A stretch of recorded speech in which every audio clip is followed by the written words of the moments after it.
अवधूत चिंतन श्री गुरुदेव दत्त श्री स्वामी समर्थ.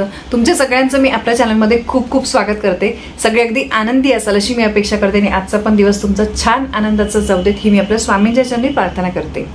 अधिक महिना सुरू झालेला आहे आणि अधिक महिन्यामध्ये आपण भगवान विष्णूंची सेवा करत असतो.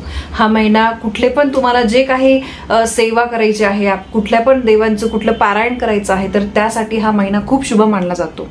जेवढा हा महिना शुभ आहे, जेवढा या महिन्यामध्ये शुभ काम करता येईल त्याचं अधिक पटीने पुण्य आपल्याला या अधिक महिन्यामध्ये मिळत असतं. पण लक्षात घ्या, यासोबतच या अधिक महिन्यामध्ये आपल्या हातून जर काही कळत नकळतपणे काही चुका झाल्या तर मग त्याचे वाईट परिणाम सुद्धा आपल्याला भोगावे लागतात.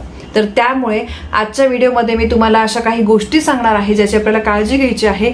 या काही गोष्टी आपण या अधिक महिन्यामध्ये खाल्ल्यामुळे आपल्याला त्याचे वाईट परिणाम भोगावे लागतात. हो, आणि मग आपणच म्हणतो की माझ्याच सोबत असं का घडतं, मी एवढं हे करते एवढं ते करते पण मग माझ्या बाबतीत असं का घडतं. तर काही चुका आपल्याला माहीत असतात की हे करू नये पण तरी पण आपण करतो आणि कधी कधी आपल्याला माहीतच नसतं की हे चुकीचं आहे. तर त्यासाठी अगदी छोटासा आणि महत्त्वाचा व्हिडिओ आहे, नक्की बघा, तुम्हाला याचा फायदा होईल. हे बघा, हा अधिक महिना जसं शुभ आहे, आपण म्हणतो की या महिन्यामध्ये खूप सेवा वगैरे केली पाहिजे. तर तुम्ही सेवा करा किंवा नका करू, पण काही चुका तुमच्या हातून होणं देणं टाळा. कारण काय आहे, काही चुका जर आपण केल्या ना तर मग खरंच आपल्यासोबत आपल्या घरच्यांना सुद्धा त्याचे वाईट परिणाम भोगावे लागतात.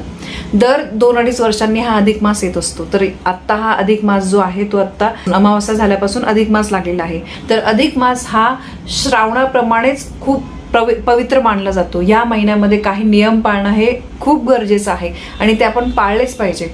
काही यामागे काही श्रद्धा सुद्धा आहे आणि त्यामागे काही सायंटिफिक रिझन सुद्धा आहे. तर त्यामुळे आपणच आपल्या स्वतःसाठी या गोष्टींची काळजी घ्यायची आहे. तर अधिक मासामध्ये कुठले पदार्थ खाऊ नये याचे सुद्धा काही नियम आहे. त्याचे दुष्परिणाम आपल्याला भोगावे लागू नये म्हणून आपल्याला या गोष्टींची काळजी घ्यायची आहे. या अधिक महिन्यामध्ये आपण शुद्ध आचरण ठेवलं पाहिजे, सात्विक भोजन घेतलं पाहिजे. तर यासोबतच हे बघा, सगळ्यात पहिले म्हणजे तामसिक अन्न.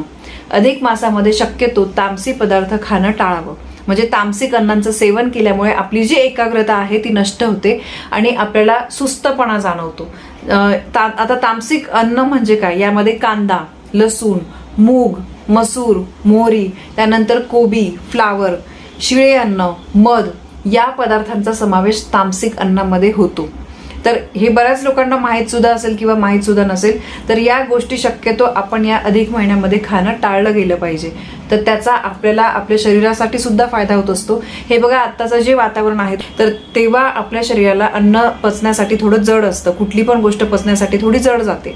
तर त्यामुळे आपल्या शरीराच्या दृष्टीने सुद्धा हे काही नियम आपण पाळले ना तर त्याचा आपल्या शरीराला फायदा होईल. यासोबतच दुसरी गोष्ट म्हणजे मांसाहार आणि मद्यपान. या महिन्यामध्ये, अशा शुभ महिन्यामध्ये तुम्हाला मांसाहार करायचा नाहीये. यामुळे आपल्यातली नकारात्मकता जी आहे ती खूप जास्त प्रमाणामध्ये वाढते. आणि या आता हे बघा, मांसाहारमध्ये सगळंच आलं, अंडे, मासे, मटण, चिकन आणि इतर सुद्धा बरेचसे पदार्थ हे आपण खाणं टाळलं गेलं पाहिजे. जसं मी तुम्हाला सांगितलं की या काळामध्ये अन्न पचण्यासाठी जड जातं आणि मांसाहार जे आहे ते पचण्यासाठी 48 तास लागतात, जवळपास 2 दिवस तुम्ही धरा. तर त्यामुळे त्याचा वाईट परिणाम आपल्या शरीरावर सुद्धा होतो. तर त्यामुळे या गोष्टी जर तुम्ही पाळल्यात तर कुठे ना कुठे तुमच्याकडून देवाची सेवा सुद्धा होते आणि तुमच्या शरीराचा सुद्धा यासाठी खूप फायदा होतो. म्हणून या काळामध्ये तामसी अन्न, त्यानंतर मांसाहार आणि मद्यपान, अंमली पदार्थांचं सेवन करण्याचं टाळा. हे खूप गरजेचं आहे. आणि तुम्ही म्हणाल की नाही, काही होत नाही, आपण खाल्लं तर काय होतं, पण याचा कुठे ना कुठे काहीतरी चांगला वाईट परिणाम जो आहे तो आपल्या आयुष्यावर होत असतो. म्हणून या छोट्या छोट्या गोष्टींची काळजी घ्या. भले तुम्हाला कुठलं पारायण करायला वेळ नाही, तुम्हाला भगवान विष्णूंची सेवा करायला वेळ नाही कारण तुम्ही वर्किंग आहात वगैरे वगैरे, किंवा तुम्हाला नाही जमत या गोष्टी, पण हे काही गोष्टी ना ह्या आपल्या हातात असतात. या जर आपण केल्या ना तर त्याचा चांगलाच फायदा आपल्यासाठी होत असतो. म्हणून लक्षात ठेवा, हे जे सांगितलेले पदार्थ आहे या व्यतिरिक्त सुद्धा तुम्हाला काही अजून पदार्थ माहिती असतील तर हे असा अधिक महिन्याच्या शुभ महिन्यामध्ये तुम्ही खाण्याचा टाळा. याचा चांगलाच फायदा तुम्हाला होईल तुमच्या आयुष्यामध्ये. तर ही एक अतिशय छोटीशी आणि महत्त्वाची माहिती होती, मला तुमच्यापर्यंत पोहोचवायची होती. माहिती आवडली असेल तर व्हिडिओला लाईक करा, शेअर करा, कमेंट करा. पुन्हा भेटूया अशा एका नवीन व्हिडिओसोबत. तोपर्यंत श्री स्वामी समर्थ.